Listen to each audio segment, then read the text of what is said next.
E aí pessoal, tudo bom com vocês?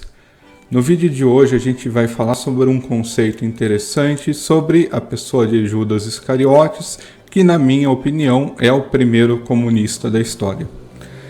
Então não é possível da gente falar de Judas Iscariotes sem a gente falar em Bíblia Sagrada. Embora eu mesmo não tenha religião, eu sei que algumas pessoas ainda têm aquela postura de ateu todinho. E se você é desse tipo que vai entrar em combustão instantânea só na mera menção de um livro religioso, talvez esse vídeo não seja para você. Mas se você é maduro para lidar com isso, se você é maduro o suficiente para entender que a nossa sociedade foi construída em cima dos pilares do cristianismo e que a gente pode fazer uma abordagem desse tema sob a perspectiva histórica e filosófica, então seja bem-vindo, você está no lugar certo e a viagem de hoje vai ser muito interessante para você. Primeiro apontamento que eu quero fazer é que se você acompanhar esse vídeo até o final, muito provavelmente você vai sair daqui com uma bagagem cultural que vai te possibilitar contrapor aqueles argumentos que vivem aparecendo por aí, que associam o cristianismo com o comunismo, o que é um completo absurdo. Mas geralmente as pessoas não trazem esses textos bíblicos que eu vou comentar hoje, até porque o debate na internet é muito raso, principalmente envolvendo o comunismo. Mas se você ficar aqui, você vai conhecer então esses detalhes e a gente vai estar um pouco melhor municiado para poder fazer uns comunistas passarem carão por aí.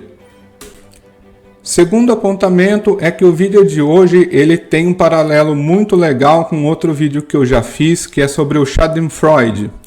Então, se você já viu e gostou daquele vídeo, muito bem, você está previamente municiado para a gente dar conta do conteúdo de hoje. Se você não viu, você não sabe o que está perdendo, porque a galera amou aquele vídeo, um dos vídeos que tiveram mais sucesso aqui no canal. Então eu vou deixar o link aí na descrição e você pode dar uma olhada, até pode terminar de ver esse vídeo aqui, depois você vai dar uma olhada nele, não vai importar tanto a ordem, mas vai ser muito interessante se você assistir os dois.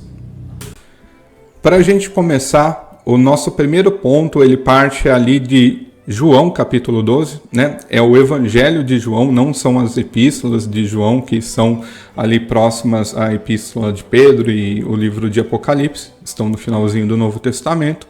É sim o Evangelho de João, aquele mais conhecido. O capítulo 12 traz para a gente uma história que se passa em Betânia, na casa de Lázaro, um personagem já bastante conhecido na Bíblia. Ele era irmão de Marta e Maria, ela pratica um ato ali bastante intrigante.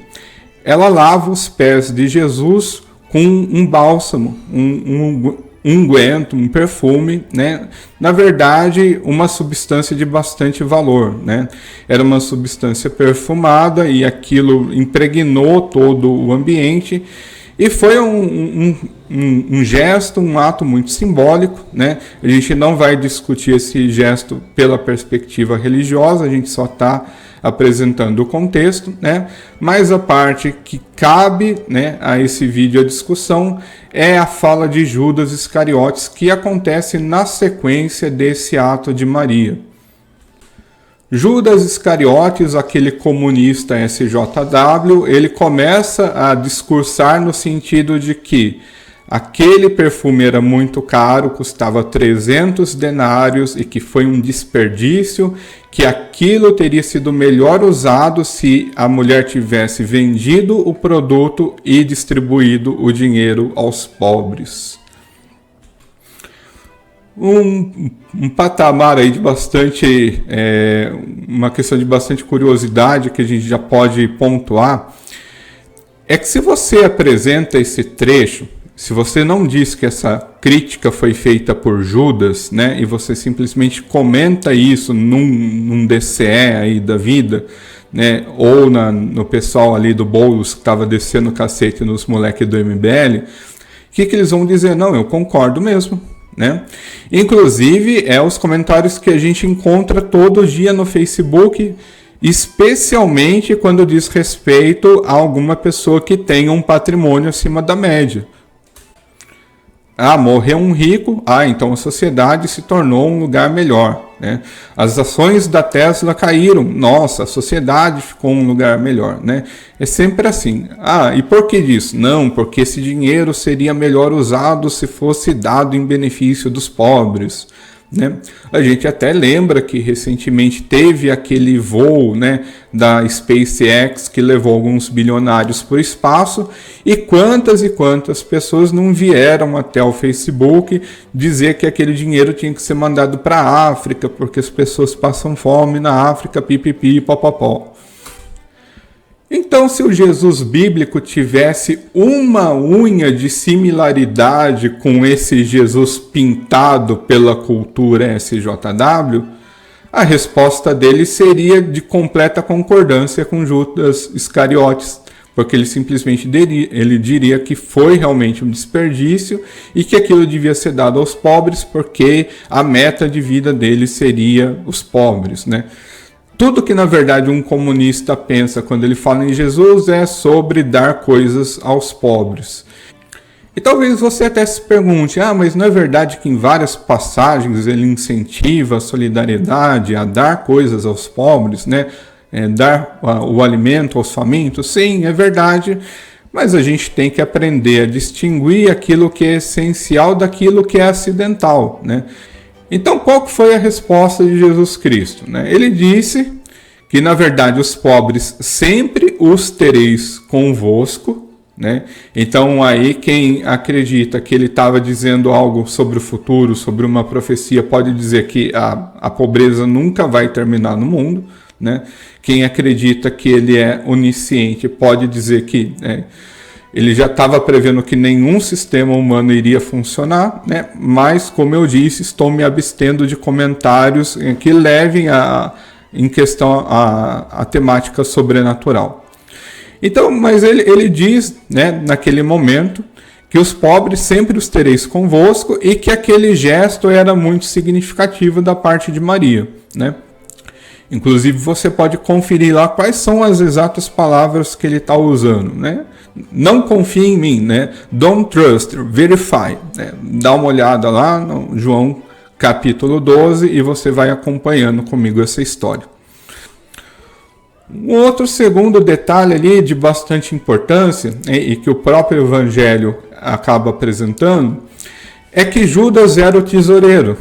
E como ele era tesoureiro, se aquele perfume fosse vendido, né, ele iria cuidar daqueles fundos e ele iria tirar parte dele, talvez 100%, não sei. Quem sabe ele tirasse 3%, que era a cota do PT nos contratos da Odebrecht. Então, não sei. Mas ele com certeza iria se beneficiar daquele gesto de solidariedade, caso a mulher, ao invés de usar o perfume para perfumar os pés de Jesus, ela tivesse vendido e doado aos pobres. É muito interessante a similaridade com casos que a gente conhece, né, que envolvem ONGs, que envolvem organizações governamentais, políticos que administram grandes somas em dinheiro, principalmente envolvendo o financiamento de países da África subsaariana, né? E, infelizmente, boa parte do dinheiro que é inicialmente destinado para as doações do povo mais pobre da África acaba ficando pelo caminho, né? Na burocracia, na corrupção.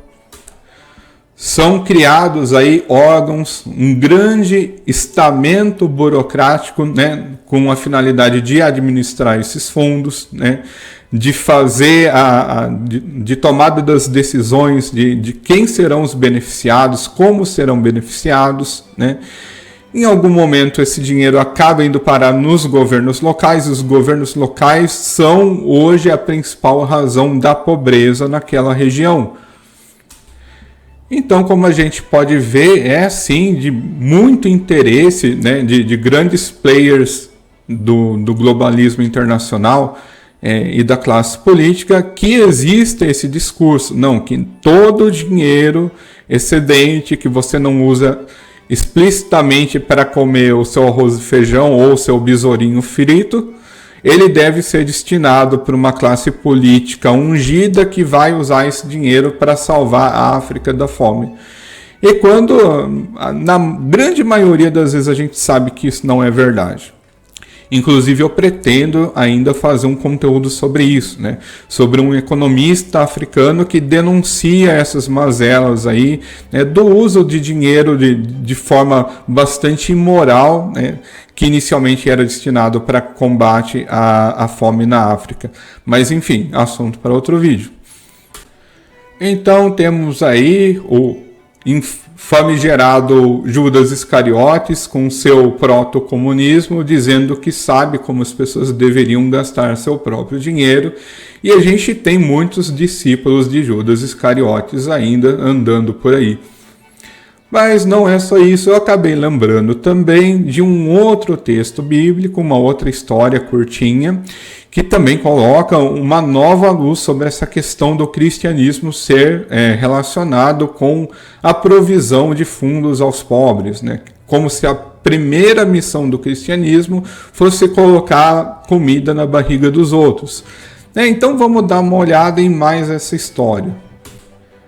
Em Lucas capítulo 12, a gente tem uma outra história curiosa de um homem que a gente não sabe o nome, mas que ele aborda Jesus pedindo que Jesus insista com o irmão dele para que divida com ele a herança. Né? Os pais desse homem tinham morrido e por alguma razão ele estava insatisfeito, não se sabe se ele recebeu menos ou se ele achava simplesmente que ele tinha direito a mais, se ele tinha gastado a parte dele. Quais as circunstâncias, né? Hoje a gente não consegue saber. Mas ele simplesmente foi ali querendo a intercessão de Jesus para resolver aquele problema de divisão de herança. E olha que curioso, né? Os socialistas são largamente conhecidos por sua oposição ao sistema de heranças. Inclusive eu já criei um vídeo, né, argumentando em favor do sistema de heranças, porque os socialistas eles gostam de atacar, então eu gosto de contra-atacar também. Mas enfim, né, se esse Jesus Cristo dos Evangelhos tivesse alguma similaridade com o imaginário comunista, ele com certeza daria razão para esse indivíduo. Por quê? Não, com certeza. O seu irmão não está querendo dividir herança com você. A minha prioridade é que todo mundo divida tudo. Como assim? Isso é um absurdo. Nossa, mas como assim, Rodolfo? Será que Jesus não podia ter agido como uma espécie de árbitro privado ali, né, para dirimir aquele conflito, né? Já que existia uma demanda por aplicação de justiça, por que Jesus se recusou, né? Quando o homem faz o pedido, Jesus recusa. E por que disso? Se fosse a pretensão dele criar um sistema utópico de justiça na Terra, ele com certeza teria tomado alguma posição. Mas ele simplesmente disse: quem foi que me fez juiz entre vocês? Mas não só isso, né? Como era de costume, ele continua, após esse breve diálogo, fazendo algumas advertências contra a cobiça e a avareza. Inclusive no capítulo 15... Perdão, eu falei capítulo 15? Não, é Lucas capítulo 12, versículo 15. Agora sim. Então, nesse versículo ele faz uma advertência direta contra a avareza. E eu acabei fazendo questão de procurar no texto original escrito por Lucas qual palavra estava sendo traduzida por avareza. Inclusive porque nem sempre aqui no português avareza significa a mesma coisa. Ela é uma típica palavra polissêmica, o que significa que ela tem várias acepções. Mas eu fui então, né, no texto original para saber qual palavra estava sendo usada. E a palavra que foi traduzida como avareza é pleomexia, né? E o que seria essa tal de pleomexia? Convencionalmente, os dicionários realmente traduzem isso como avareza. Mas se a gente faz uma contextualização, né, em quais outros textos da antiguidade esse termo aparece, ele vai aparecer tanto na obra de Platão como na obra de Aristóteles. E o sentido geral que ela tem é de um sentimento de desejo por aquilo que não é seu, né? Por aquilo que não é seu de direito. Então, se um ladrão te rouba e você deseja aquele item de volta, você não pratica pleomexia, né? Mas o ladrão que deseja a subtração do seu bem, ele sim pratica pleomexia. Então, em um dos diálogos onde essa palavra aparece, Sócrates está tendo um diálogo com Trasímaco, e Sócrates era um personagem ali frequente nos diálogos que Platão escrevia, e eles estão discutindo a natureza da justiça, né? Essa palavra pleomexia, ela aparece justamente em contraposição à justiça. Então, nesse diálogo, a pleomexia, que tem uma contraposição à expressão da justiça, ela é, na verdade, né, a pleomexia é considerada uma tendência natural das pessoas, né, de quererem algo que está além daquilo que seria lícito, e a justiça, ela surge então para colocar um freio, um limite, né? De forma que a pleomexia, mesmo ali nos textos platônicos, é vista como uma coisa nociva, né? Esse querer exagerado do ser humano é visto como algo que precisa de um freio, né? E esse freio para Platão é a justiça. Já na obra Ética Nicômaco, Aristóteles diz que a pleomexia está por trás de toda a injustiça, né? Então a gente vê ali num espaço de mais ou menos 400 anos que separa esses pensadores de Jesus Cristo, que o sentido da palavra era realmente visto como uma coisa nociva, né? Algo que deveria ser evitado. Então será que na concepção de Jesus, qualquer pessoa que desejasse uma divisão justa da herança seria considerada ali um pecador? Eu com certeza apostaria que não. Mas esse trecho não deixa dúvidas de que não basta simplesmente, né, que as pessoas levantem uma bandeira de igualdade, pedindo a divisão dos bens, para que isso seja considerado moral, para que isso seja considerado ético. Na verdade, essa é uma atitude que vai ser muito mais estimulada pelo socialismo, e o principal teórico do socialismo não estava nem aí com a questão moral, né? Então não dá para a gente simplesmente misturar um conceito dos evangelhos de solidariedade, ajuda aos pobres, né, de uma forma aberta, generosa, com essa ideia estapafúrdia dos socialistas e comunistas de que o Estado deveria tratorar todo mundo e depois repartir os despojos conforme os interesses do Politburo. E por fim, uma última curiosidade é que o professor Richard Crouch, consegui pronunciar o nome do cara, hein? O professor Crouch, ele escreve sobre a filosofia de Aristóteles. E por conta desse interesse aí, desses filósofos sobre a pleomexia, ele faz um estudo que relaciona justamente com aquela outra matéria que nós fizemos sobre o Schadenfreude, né? E se você se lembra do que se trata, é aquele sentimento de inveja, é aquela negatividade sobre o sucesso alheio, né? Mas de toda forma, insisto aí com o meu convite para que você dê uma passadinha naquele vídeo de novo. Eu gosto muito quando a gente começa a estudar um assunto e a gente começa a enxergar essas conexões, né? A gente estudou Schadenfreude, agora a gente está estudando pleomexia, e a gente começa a fazer uma comparação desses conceitos na literatura. Claro que, a grosso modo, né, a gente tem que dizer que todo esse estudo, essa análise, ela converge com aquela conclusão que já é de praxe. O socialismo é associado com o sentimento de inveja, né? E por mais que isso pareça muito senso comum, né, muita gente repete isso por aí, o fato é que é a mais absoluta verdade. Mas e você? Conhecia esses conceitos? conhecia o Schadenfreude, a pleomexia. O que você achou? Será que você também acaba sucumbindo, né, a essas tendências nocivas? Ou você está, pelo menos, se esforçando para trilhar o caminho da virtude? Fica aí a nossa reflexão.